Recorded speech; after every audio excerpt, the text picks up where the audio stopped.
அம்மா மன்னிச்சிருங்கம்மா. எப்படியாவது அவளை போய் கூட்டிட்டு வந்துருவோம்மா. எழுந்திரல. ஏன் கால பிடிச்சு மன்னிப்பு கேட்டு என்ன பிரயோஜனம்? உனக்கு நான் பொண்ணு பார்த்து கெட்டி வச்சேன் பாரு.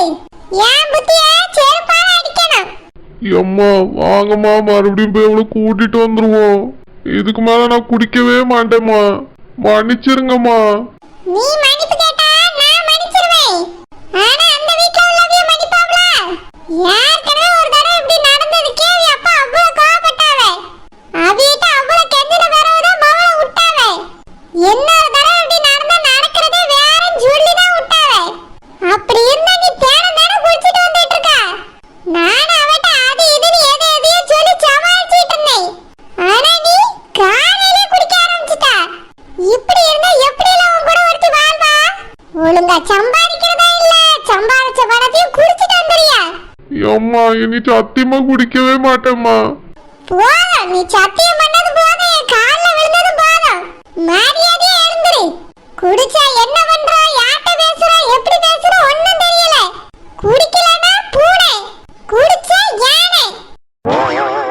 அம்மா மன்னிச்சிருங்கம்மா. ஏன் கிட்ட மன்னிப்பு கேட்டு என்ன பிரயோஜனம்? அந்த பிள்ளைட்டால நீ போய் மன்னிப்பு கேட்கணும். அவதான் உன்னை மன்னிக்கணும். நான் மன்னிச்சிட்டா மட்டும் போதுமா?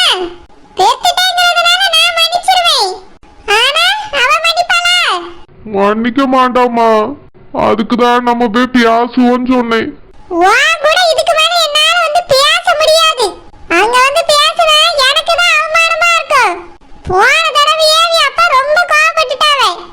இதுக்கு மேல நாங்க வர மாட்டேன். அம்மா அப்படி சொல்லாதம்மா. ப்ளீஸ்மா போவோம். அங்க போய் நீ என்ன பேச சொல்லியா? எப்படி பேச அந்த பிள்ளையை கூப்பிட முடியும்? இதுக்கு மேல என் மகன் குடிக்க மாட்டான்னு அவன்கிட்ட சொல்ல முடியுமா? அப்படி சொன்னாதான் அவன் நம்புவாங்களா? யாரும் நம்ப மாட்டாவே. சரிம்மா, இனி நான் குடிக்க மாட்டேன். நானே வீட்டை சொல்லி நான் சொன்னா நம்புவாங்கல்ல. நீ சொன்னாலும் சரி யார் சொன்னாலும் சரி அவன் இதுக்கு மேல நம்ப மாட்டாவே. இப்பவே அவன் ஒரு முடிவோட தான் இருப்பாவே. உன்னை யார்ல பகல்ல குடிச்சிட்டு வர சொன்னது? ராத்திரியா இருந்தா கூட அது இதுன்னு சொல்லி எதையாவது அட்ஜஸ்ட் பண்ணியிருப்பேன். அவளே வீட்டை விட்டு போகக்கூடாதுன்னு சொல்லியிருப்பேன். என் வார்த்தைக்கு பயந்துட்டு அவளை இருந்திருப்பா. பகல்ல குடிச்சிட்டு வந்து வாந்தி எடுத்து மானத்தையே வாங்கிட்டா. இதுக்கு மேல இப்படி ஒருத்தன் கூட இருக்க மாட்டேன்னு சொல்லிட்டு அவளை வாங்கிட்டா. அம்மா எனக்காக வாம்மா. மறுபடியும் போய் அவளை கூப்பிடுவோம். என்னால முடியாது. அம்மா மன்னிச்சிருமா. இதுக்கு மேல குடிக்க மாட்டேன். தயவு செஞ்சு மன்னிச்சிருமா. உன் காலில் விழுந்து கேட்கல. எழுந்து தொலை. நீ வாரேன்னு சொல்ல அப்பதான் எழும்புவேன். என்ன பண்ணி தொலைக்க? உன்னை பெத்துட்டேல, உனக்காக வந்துதான் ஆகணும். எழுந்துரு. கல்யாணத்துக்கு முன்னாடி தான் குடிச்சு குடிச்சு நாசமா போயிட்டு இருந்தா. உனக்கு ஒரு கல்யாணத்தை பண்ணி வச்சிட்டாவது திரும்பி நல்லபடியா வாழ்வான்னு நினைச்சேன். ஆனா இப்பயே அப்படிதான் இருக்கா. என்னதான் பண்றதுன்னு எனக்கு தெரியல ஆனந்தி. அம்மா இதுக்கு மேல கண்டிப்பா குடிக்க மாட்டேம்மா. அது ஃப்ரெண்டுகள் வற்புறுத்தினானுவலா. எவன் அந்த ஃப்ரெண்ட்? கூட்டிட்டு அவனை செருப்பால அடிக்கே. எப்ப பாரு ஃப்ரெண்ட் வால் கொடுத்தானே குடிச்சிட்டு வரா. தினமும் அவனும் வாங்கி கொடுக்கணுமே. ஆமாம்மா. அப்படி அடுத்தவனை குடிக்க வச்சு கெடுக்கிறதுல அவனுக்கு என்ன சந்தோஷம்? தெரியலம்மா. அவன் கூட இனி சேர்ந்தா மனுஷியா இருக்க மாட்டேன். சேர மாட்டேம்மா. இனி குடிக்கவும் மாட்டேம்மா. வாமா போய் அவளை கூட்டிட்டு வருவோம். இப்ப போன உடனே அவளை நம்ம கூட அனுப்பி வைக்க மாட்டாவே. கொஞ்சம் பொறுமையா இரு. மெதுவா போலாம். அம்மா வேண்டாம்மா, வா உடனே போவோம். உடனே போனா அவ எகிரி பேசுவாவே. நாம சொல்றது ஒண்ணுமே அவங்களுக்கு புரியாது. ஏத்துக்கிடவும் மாட்டாவே. சண்டை பெருசாதான் ஆகும். ஒரு 2 மணி நாள் கழிச்சு போனாதான் நம்ம பிள்ளைய கூட்டிட்டு போவே. இன்னும் மாப்பிள்ள வரலையேன்னு தேடுவாவே. அக்கம் பக்கத்து வீட்டுக்காரங்களும் கேட்பாவே. அதுக்கு பிறகு நம்ம போனாதான் நாங்க பிள்ளைய கூட்டிட்டு போங்கன்னு கூடயே அனுப்பி வைப்பாவே. அதனால பொறுமையா இரு. அம்மா பொறுமையா இருந்து அவன் நீ மறந்துட்டானா? இப்ப மட்டும் அவன் உன்னை காதலிச்சுட்டா கிடக்கா? நீ குடிக்க பார்த்துட்டு அவன் எப்பயும் நீ வெறுத்திருப்பா. அம்மா ஆமாலே, உன்னை நல்லவே ஒரு கெட்ட பக்கமும் கிடையாது. உன்னை அப்படி பாத்துக்கிட்டோன்னு சொல்லி தானே நான் அவளை கட்டி கூட்டிட்டு வந்தேன். நீ இப்படி இருந்தா எவன் நீ மதிப்பா? எவள கூட இருப்பா? ஒழுங்கா சம்பாதிக்கிறதும் கிடையாது. குடிக்காமலே இருக்கலாம்ல. அம்மா வேலைக்கு போயிட்டு தானமா இருக்கேன். வேலைக்கு போறா, சம்பளத்தை எங்க ஒழுங்கா தாரா? அதான் குடிக்கிறதுக்கே சரியா இருக்கே. இங்க பாரு ஆனந்தி, அவளை நான் கூட்டிட்டு அதுக்கு பரவ நீ இப்படி குடிச்சிட்டு ஆட்டம் போட்டுட்டு இருந்தான்னு வச்சுக்க, நானே கூட்டிட்டு போய் அவளை அவங்க அப்பா வீட்ல விட்டுருவேன்.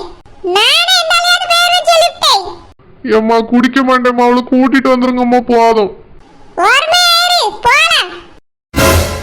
பாண்டியனே, அலமேலக்காக்கு 7வது மாசம் ஆரம்பிக்க பதில்ல வளகாப்பு பண்றத பத்தி எதுவும் யோசிச்சிருக்கீங்களா? இல்ல, நான் அதை பத்தி எதுவுமே யோசிக்கல. ஆனா அலமேலுக்கு நான் வளகாப்பு பண்ணுவேன்னு சொல்லியிருந்தேன். சும்மா சிம்பிளா வளையல் மட்டும் அவளுக்கு வாங்கி போட்டுட்டு பிடிச்சதெல்லாம் செஞ்சு கொடுக்கலான்னு பாக்கேன். ஏனே, அப்படி பண்ணா வளகாப்பு எப்படி நல்லா இருக்கும், அவ எப்படி சந்தோஷமா இருப்பாவ? ஊரை கூப்பிட்டு பண்ணாதானே நல்லா இருக்கும். ஊரை கூப்பிட்டு பண்ணலாமான்னா செலவு நிறைய ஆகும்ல. அலமேலும் அதை விரும்ப மாட்டா. அது மட்டும் இல்ல, அவளுக்கு பிரசவ செலவையும் நான் தானே பார்க்கணும். அதுக்காக தான் நான் பணம் சேர்த்துட்டு இருக்கேன். நம்ம பாட்டுக்கு வளகாப்ப தாம் தூம்னு செலவு பண்ணிட்டு பிரசவத்துக்கு ரூபாய் இல்லைன்னா என்ன பண்ண முடியும்? ஆப்ரேஷன்னா 1 லட்சத்துக்கு மேல செலவாகுங்க. அவ நார்மல்னாலும் எப்படியும் 40லேருந்து 50 ஆகும்னு சொல்லி அவ. நானும் அதுக்கு பணம் சேர்க்கணும்லம்மா. இப்போ எங்க 2 வீட்டு சப்போர்ட்டும் எங்களுக்கு கிடையாது. நானே தான் எதா இருந்தாலும் பார்த்துக்கிடணும். அப்படி இருக்கும்போது தாம் தூம்னு செலவு பண்ணிட்டு அதுக்கு ரூபாய் இல்லைன்னா 2 பேரும் முழிச்சிட்டு நிக்க கூடாதுல்ல. அது ரொம்ப முக்கியமான விஷயம் இல்லம்மா. சரிதானே, நீங்க சொல்றது சரிதான். ஆனா வளகாப்பு எல்லாரையும் கூப்பிட்டு பண்ணுனா நல்லா இருக்கும். அலமேலக்காவும் சந்தோஷப்படுவாவ. முக்கியமா உங்க அம்மா அவிய அம்மா எல்லாம் வந்து வளையல் போட்டு அவிய இன்னும் சந்தோஷப்படுவாவல்ல. சிம்பிளா நீங்க 2 ஜோடி வளையல் வாங்கி போடுறதுல அவியலுக்கு அப்படி என்ன சந்தோஷம் கிடைச்சிரும். அதுவும் சரிதாம்மா. நான் எங்க வீட்டுல இருந்திருந்தேன்னா வளகாப்ப கிராண்டா பண்ணியிருப்பேன். இல்ல அந்த பிரசாத் என்கிட்ட இருந்திருந்தா நான் ஜாம் ஜாம்னு நடத்தியிருப்பேன். ஆனா எதுவுமே இல்லாம நானே தினசரி வேலைக்கு தானமா போயிட்டு இருக்கேன்.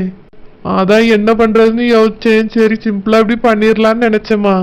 சரிண்ணே, நீங்க கவலை விடுங்க. அலமேலக்கா வளகாப்ப நாங்க பண்றோம். ஆமாண்ணே, நாங்க பண்றோம். நீங்க கவலைப்படாதீங்கண்ணே. எல்லா செலவையும் நாங்க பாத்துக்கிடியோம், எல்லா வேலையும் நாங்க பாத்துக்கிடியோம். உங்களுக்கு எதுக்குமா சிரமம்? நீங்க பணம் செலவு பண்ண உங்க வீட்டுல எல்லாம் கேப்பாவல்ல. ஏனே, எங்க வீட்டுல எல்லாம் எதுவும் கேட்க மாட்டாவனே. எனக்குன்னு நான் சேர்த்து வச்ச படத்தை தான் நான் செலவு பண்ண போறேன். அதனால வீட்டுல யாரும் கேட்க மாட்டாவ. அப்படியே கேட்டாலும் பாட்டி என்ன தான் பண்ணியாவன்னு நாங்க சொல்லிடுறோம். ஆமாண்ணே, நீங்க பண்றீங்கன்னே நாங்க சொல்லிடுறோம். ஆனா செலவு எல்லாம் எங்களோடது. என்னம்மா என்னென்னவோ சொல்றிய? ஏனே, வார ஞாயிற்றுக்கிழமை அலமேலக்காக்கு வளகாப்பு. நீங்க வந்துருங்க. ஞாயிற்றுக்கிழமையா? ஆமாண்ணே, நாங்க முடிவு பண்ணிட்டோம். எல்லா ஏற்பாடையும் நாங்க பாத்துக்கிட்டோம். ஊர்ல ஒருத்தர் விடாம நாங்க கூப்பிட்டுறியோனே. ஐயோ, செலவு அதிகமாகுமேம்மா. உங்களுக்கு எதுக்கு கஷ்டம்? ஒரு கஷ்டமும் இல்லனே. நீங்களும் அலமேலக்காவும் சந்தோஷமா இருங்க. முக்கியமா அலமேலக்கா சந்தோஷமா இருக்கணும். ஊரையே கூப்பிட்டு எல்லாரும் வந்து வளையல் போட்டு அவ எவ்வளவு சந்தோஷமா இருப்பாவ தெரியுமா? மாசமானதுல இருந்து அவ மகத்தை நான் பார்த்துட்டே தான் இருக்கேன். எப்பவுமே ஒரு கவலையோட இருக்காவனே. இந்த வளகாப்புலயாவது அவங்களுக்கு சந்தோஷம் வரட்டும். அதுக்காக தான் இந்த வளகாப்பை நாங்க பண்றோம்னு ஏத்துக்கிட்டோம். ஆமாண்ணே, மாசமா இருக்கவே இப்படி வருத்தப்பட்டுட்டே இருக்க கூடாது, சந்தோஷமா இருக்கணும்னு சொல்லுவாவ. நீங்க என்னதான் வளையல் வாங்கி போட்டாலும் அலமேலுக்கா கொஞ்ச நேரம் தான் சந்தோஷமா இருப்பாவ. அப்புறம் எப்படி இருந்தாலும் அவிய வீட்டை யோசிச்சு பாப்பாவனே. அப்ப தானா அவியலுக்கு கவலை வந்துடும். ஆமாண்ணே, உங்க முன்னாடி வேணா அவிய சந்தோஷமா இருக்க மாதிரி நடிக்கலாம். ஆனா மனசுக்குள்ள அவிய கவலைப்பட்டுட்டே தானே இருக்காவ. ஆமாம்மா, எனக்கும் அவ கவலைப்படியான்னு தான் தோணுது. எனக்கும் அதே கவலை இருக்கதாம்மா செய்யுது. நான் இவளை கல்யாணம் பண்ணிக்கிட்டு ராணி மாரி வச்சுக்கிடணும்னு ஆசைப்பட்டேன். ஆனா இப்படி வச்சிருக்கேன்.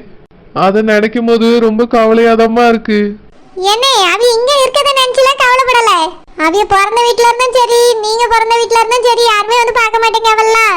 அதை நினைச்சுதானே வருத்தப்படியாவ. அது மட்டும் இல்லாம வளகாப்பண்ணிக்கு அவிய வந்து வளையல் போடலன்னு இன்னும் வருத்தப்படுவாவ. உங்ககிட்ட சொல்ல மாட்டாவனே, ஆனா மனசுக்குள்ள வருத்தம் இருக்கும். மாசமா இருக்கவிய அப்படி வருத்தப்படக்கூடாதுனே. அதனால நாங்களே இந்த வளகாப்ப நடத்துறோம். நீங்க எதுவும் நினைக்காதங்கண்ணே. உங்களுக்கோ யாருக்காவது சொல்லணும்னா சொல்லுங்க, இல்லைன்னா விடுங்க, நாங்களே ஊர் முழுக்க சொல்லிடுறோம். நான் எங்க அம்மாட்டையும் அக்கா கிட்டே அம்மா சொல்லணும். சரிண்ணே, சொல்லுங்க, நாங்களும் சொல்லியோம். யாராவது மனசு மாதிரி வாராவலான்னு பாப்போம். அதே மாதிரியே அலமேலக்கா வீட்ல எல்லாத்தையும் போய் நாங்க சொல்றோம். ஆமாண்ணே, கல்யாணம் முடிஞ்சு இத்தனை மாசம் ஆயிட்டு. இதுக்கு மேலேயே எதுக்கு நம்ம பயந்து பயந்து ஒதுங்கி ஒதுங்கி இருக்கணும்? எல்லாத்தையும் சொல்லுவோம். வாரதும் வராததும் அவங்க இஷ்டம். என்னதான் நடக்குன்னு பாப்போம். சரிங்கம்மா. ஆனா வளகாப்புக்கு ஏகப்பட்ட பணம் செலவாகும். உங்களால முடிஞ்சா செய்யுங்க, இல்லைன்னா நம்ம சிம்பிளா வீட்டுக்குள்ளே வச்சே பண்ணிடுவோம். ஏனே, அந்த கவலை நீங்க விடுங்க, நாங்க பாத்துக்கிட்டேன்னு சொல்லிட்டோம்ல. நாங்க பாத்துக்கிட்டோனே. சரிங்கம்மா. ஏனே அலமேல காயிட்ட நாங்க தான் செலவு பண்றோம்னு சொல்லாதீங்கண்ணே. ஏமா அவியலுக்கு தெரிஞ்சா எங்களை செலவு பண்ண விட மாட்டாவ. வளகாப்பே வேண்டான்னு பிடிவாதம் பிடிச்சிருவாவ. அப்புறம் நம்மளால ஒன்றும் செய்ய முடியாதுண்ணே. அதனால இந்த வளகாப்ப நீங்க ஏற்பாடு பண்றேன்னே சொல்லிருங்க. அலமேலுக்கு தெரியுமேம்மா நான் எவ்வளவு கஷ்டப்படியேன்னு. ஏன்னா நீங்க வேலை செய்யலாம் அங்க ஓனர் தந்தாவன்னு சொல்லுங்க. கொஞ்சம் கொஞ்சமா அடைச்சிடலான்னு சொல்லுங்க. அப்படி சொன்னா அலமேலுக்கா எதுவும் சொல்ல மாட்டாவ. நாங்க செலவு பண்றோம்னு சொன்னாதான் வேண்டான்னு சொல்லுவாவ. சரிங்கம்மா. உங்க 3 பேருக்கும் ரொம்ப தேங்க்ஸ்மா. ஏனே தேங்க்ஸ் சொல்லி எதுக்கு பிரிச்சு பேசுறியே? அலமேலக்கா எங்க கூட பிறக்காத ஒரு சகோதரி மாதிரி. ஆமாண்ணே அப்படி நினைச்சிட்டு தான் நாங்க பண்றோம். நீங்க எதுவும் நினைக்காதங்கண்ணே, நாங்க பாத்துக்கிடியோம். சரிம்மா. நீங்க உள்ள போங்கண்ணே. நீங்க வந்தோடனே பேசிட்டு போலான்னா இதுல நின்றுட்டு இருந்தோம்.